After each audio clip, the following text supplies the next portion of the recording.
కార్యక్రమాలు చేయాలని భాగస్వాములు కావాలని ఆకాంక్షిస్తా ఉన్నా. ఇది మామూలు విషయం కాదు, ధైర్యం ఉండాలి.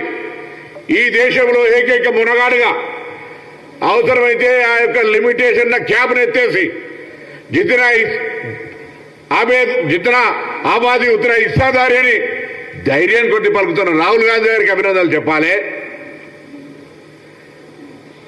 అటువంటి కార్యక్రమాన్ని క్షేత్రస్థాయి దాకా తీసుకుపోయే బాధ్యతను తీసుకున్నటువంటి రాష్ట్ర ప్రభుత్వానికి, ముఖ్యమంత్రికి, మిగతా వాళ్ళందరికీ ధన్యవాదాలు చెప్పాలి.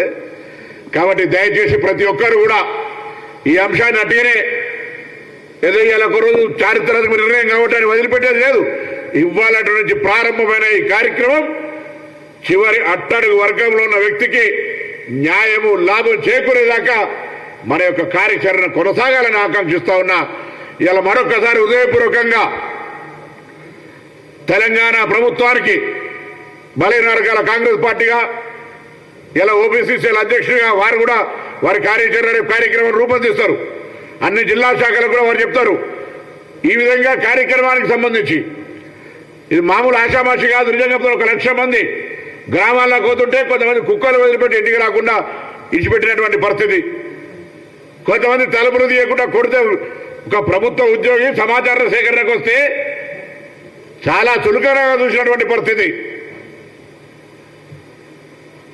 3.1% ఇట్స్ మైగ్రేషన్ ఆర్ చేంజెస్. కొంతమంది నిరాకరణ ఇయ్యంపో ఎప్పుడు కానీ సమాజంలో అతివాదులు, మితవాదులు, లేకపోతే ఇట్లా రకరకాల వ్యక్తులు ఒక 2-3% సంబంధించి పెద్ద ఆందోళన చెందాల్సిన అవసరం లే.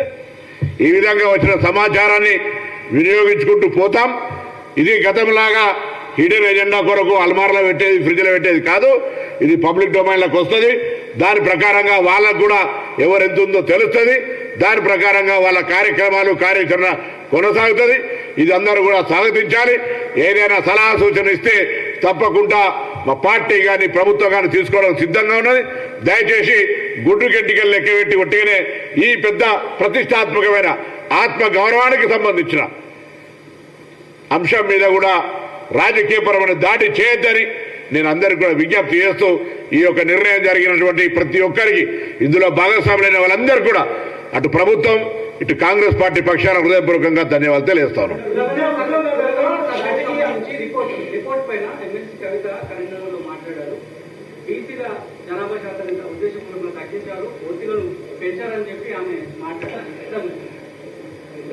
ఆ కుటుంబంలో కవిత గారు ఒకరు సమాచార సేకరణ ఇచ్చినారు, మిగతా వాళ్ళు ఇవ్వలే. నేనంటా ఉన్నా, ఇది సమాచార సేకరణకు సంబంధించి మీరు ఒక మాజీ ముఖ్యమంత్రి గారి కుమార్తె ఒక సంస్థ జనజాగృతి నడుపుతూ ఉన్నారు.